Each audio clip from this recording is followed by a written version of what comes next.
Ma olen Janek Jaago ja ma olen Estravali turundusspetsialist. Facebook on kah siis osa tööst sotsiaalmeedia, aga ülesandeid on seinast seina. Ma arvan, et see sotsiaalmeedia roll on pigem rohkem mõjutada ja suunata inimesi, panna see mõte idanema neil peas, et võiks kuskile minna või midagi teha. Et seal see otsest kohe seda mingit müügitegevust ei olegi, nii et plaks tuleb. Facebook on sellisteks äkkpakkumisteks suurepärane koht, kus sa saad kiireid lühiajalisi pakkumisi kohe panna ja see jõuab paljude inimesteni. Et esiteks on see, et meil on endal fännibaas seal suur, praegu on üle 26 000 juba, aga kui me sinna veel postituse siis paneme mingi ärevama pakkumisega, siis see jõuab kõigi seintele, siis rahvale meeldib see, seda jagatakse ja põhimõtteliselt me saame tasuta päris suure levipinna. Et me ei pea nägema vaeva, et panna näiteks mingid bänneripindasid kuskil hästi kiiresti, näha nende tegemisega vaeva. Facebook on kiire ja suurepärane tasuta turunduskanal tegelikult, just müügi toetamiseks.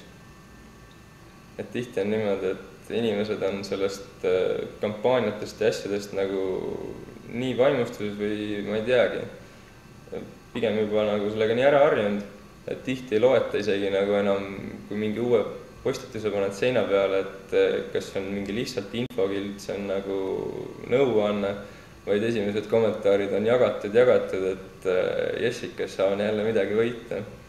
Ja siis neile selgitada seal, et midagi ei jagata ja et me siin lihtsalt räägime, et siin on uus huvitav mõis või midagi. Et see nõuab oma aja. Ja siin ongi, et Estravali, mis meinovad kindlasti rahval on kaks suuremat kampaaniat, on villakampaania ja pulmakampaania. Et nendega me saime palju fänne juurde, aga samas me ei loosinud mingit jama välja, mida me ei müü, vaid see oligi lihtsalt kampaania toetamiseks, tutvustada inimestele meie pakette. Et me müüme villapakette üle Euroopa ja me pakume pulmapakette, et inimesed saavad tulla ja abielluda välismaal, saavad täisteenindusena meilt. Ja kõik need kampaaniad, need jagamised, mis sellega toimusid, ühest küljest me saime fänne juurde ja teisest küljest me saime populaarsust oma toodetele juurde, mis on kõik nähtavad ka meie tulemustes nüüd, et sellega on müüdud konkreetseid tooteid ja kõik see on investeeringud on tasa teenitud ilusti. Et rahvas ei ole mõtet loosida iPhone'e, loosige oma tooteid välja.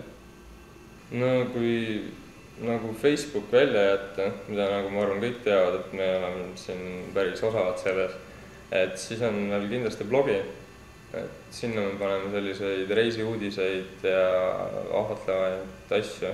Tihti ei ole isegi see, et oleks müük seal kõige tähtsam, vaid oleks lihtsalt, et inimesi panna mõtlema, mis kõik on veel võimalik. Ja siis on kindlasti ka seal blogipostitustes mingid kirjutused, kuidas paremini reisil hakkama saada, mingid nõuandeid, sest meil inimesed reisivad päris palju. Ja mis on alati hea enda teadmisi jagada ja blogi on selleks päris hea koht.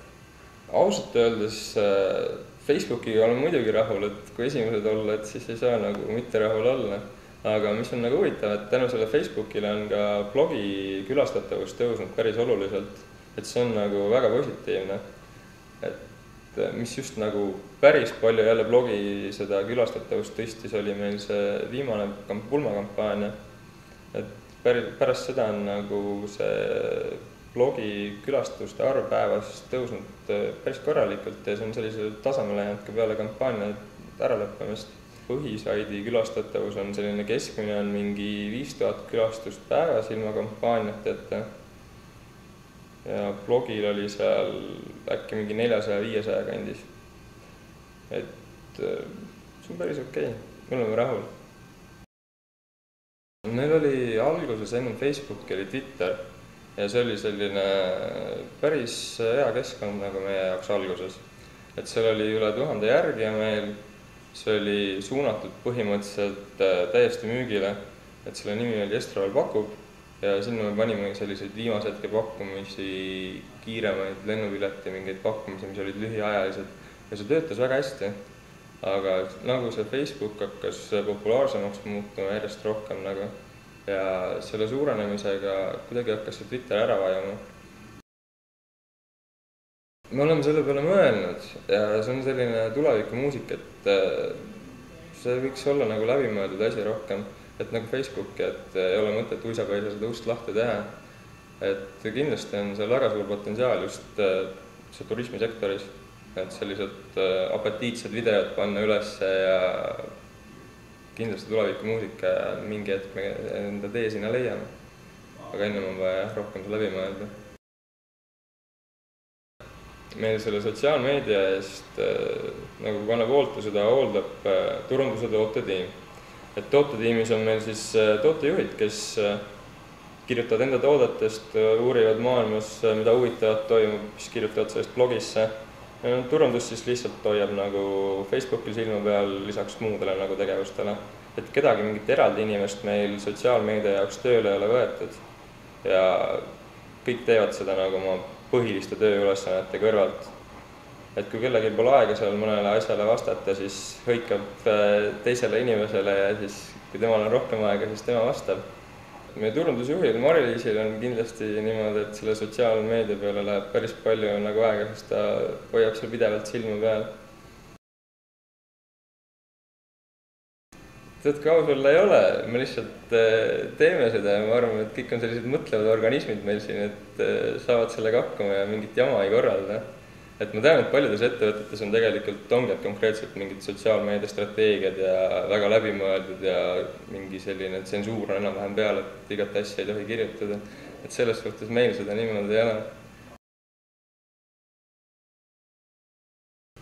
Ma arvan, et selle sotsiaalmeedia puhul on seda nagu natukese raske mõõta, kuna ühest küljest nii sa saad mõõta, et mis sul sinna konkreetselt seina peale tulevad mingid päringud ja asjad, et kus inimesed tahavad, nii on väga lihtne, et keegi kirjutab sulle seina peal, ütleme Facebookis, ta tahab mingit reisi, sa saad sellega võtad ühendust inimesega, saad kohe nagu selle diili ära teha.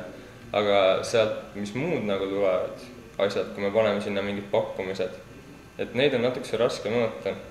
Et ma arvan, et see sotsiaalmeedia nagu roll on pigem nagu rohkem mõjutada ja suunata inimesi, panna nagu see mõte idanema neil peas, et võiks kuskile minna või midagi teha. Et seal nagu see otsest kohe seda mingit müügitegevust ei olegi, et plaks tuleb. Kindlasti on ka pakkumisi selliseid, mis viimase hetke pakkumised ja asjad on. Et nende puhul on see isegi tegelikult suht lihtsasti mõõdata, et inimesed tulevad sinna, kirjutavad, et läksid ja saame teada, et see on tehtud. Lisaks, mis me paneme nagu natukese mõõdame asja, on pakkumiste puhul mingid lingid, mis meil tulevad siis nii-öelda müügiveebi või siin Estraveli põhiveebi. Et neil on kõigil tagid küljes, et lähevad läbi Google Analyticsi. Ja siis sealt me vaatame, palju meil Facebookist on tulnud inimesi sinna konkreetse pakkumise peale. Siis pakkumiste juures on meil telli siit nupp, kus inimesed saavad siis konkreetseid päringuid saata. Siis see on meil nagu ära mõõdetud, et saame seda vaadata, et palju neid konkreetseid pakkumisi sinna tuli. Et statistiliselt me saame päris palju infot isegi sealt. Sihtgrupid on tegelikult nagu väga seinast seina, kui me vaatame seal nagu, jälle saab Facebooki välja tuua, kuna sealt on kõige parem seda nagu statistilist demograafiat vaadata, siis see on nagu see demograafiline, see on väga lai, et ei ole nagu mingit konkreetset klienti nagu, kellele jõuaks. Facebooki puhul on, mida on märgata, on see, et naiste osakaal on seal võrdlemisi suur. Meesterahvad, ma ei teagi, võib-olla on nad lihtsalt need, kes maksavad selle reisi eest ja naisterahvad siis valivad reisi, aga meesterahvaid on nagu natukese vähem. Aga mingit sellist vanuselist, seda mingit kindlat sihtgruppi ei saagi nagu välja tuua. Ma arvan, et see sotsiaalmeediast nagu need sihtgruppi, need inimesed, kes tulevad, et need on selles suhtes on nagu natukese võib-olla teistsugused, et nad võtavad päris palju sõna. Et kui sul niisama kuskilt reklaami peale ajalehes ütleme, kus sul on mingi viimase hetke pakkumine, et sealt tuleb inimene, ostab selle reisi ära, käib ära, tal ei pruugi see meeldida, aga ta toriseb seda võib-olla oma lihtsalt naabrinaisele, naabrimehele, paarile sugulasele. Aga kui sotsiaalmeediast sealt see klient ostab selle, ütleme Facebookist meie seina pealt mingi pakkumise, siis on üsna kindel, et sellele tuleb ka mingi tagasiside, kas siis positiivne või negatiivne. Õnneks on enamasti see positiivne. ma arvan, et esiteks tuleks nagu see asi enda jaoks läbi mõelda ettevõttesiseselt ja rääkida läbi nende inimestega, kes tulevikus seda haldama hakkab, et mis see täpselt visioon nagu on ja mis seal teha võiks. Et ei oleks niimoodi, et teeme suure hurraaga selle konto endale ära sinna sotsiaalmeediasse ja esimesed nädal aega postitame sinna kõvasti mingeid müügipakkumisi ja pärast on vaikus. Et see peaks olema selline jätkusuutlik ja asjalik nagu tegevus, mis seal kogu aeg toimub. Ja Facebooki puhul on see, et kõik võib-olla ei tahagi sealt nagu neid müügipakkumisi saada.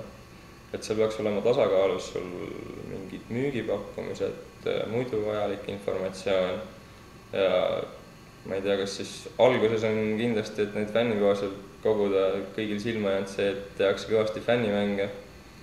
Aga need võiksid ka olla ikka sellised, mis on läbimõeldud nagu niimoodi, et sa toetad enda müüki, mitte et sa loosid lihtsalt iPhone'i välja. Et see tundub nagu natukese mõttetu, aga enamus paistavad minevat just seda teed. Et need fännimängud kui teha, siis peavad olema sellised, et toetaks enda müüki ja sellest oleks nagu kasu sulle. Mitte sa ei kogu lihtsalt iPhone'i ahnet inimest enda seina peale fännima. Ettevõtte suurusel on nagu selles suhtes alguses kindlasti nagu oma roll ja mõju sellel, kuna suurel ettevõttel on lihtsam neid fänne koguda. Tal on tuntust nagu juures ja siis tuleb see klikk sinna meeldimise või selle peale nagu kergemini, et sa oled kuulnud sellest, sa tead seda ja sa teed selle.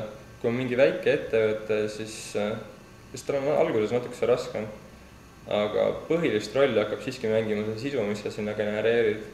Et kui sa paned sinna asjalikku sisu ja ma ei tea, kas või huvitavaid pakkumisi, inimesi, kes tahavad saada mingeid väga odavaid reise, segmenteerid nagu juhid oma selle konto sinna ja hakkadki pakkuma näiteks mingeid soodsaid reise, siis kindlasti sa leiad nagu selle oma segmendi sinna, kes tulevad ja kellele su leht meeldib ja sa kogud seda. Et selles suhtes ma ei usu, et seal ettevõtte suurusel nagu mingit rolli ei on. Et kui kellegi midagi küsida, siis võib alati küsida.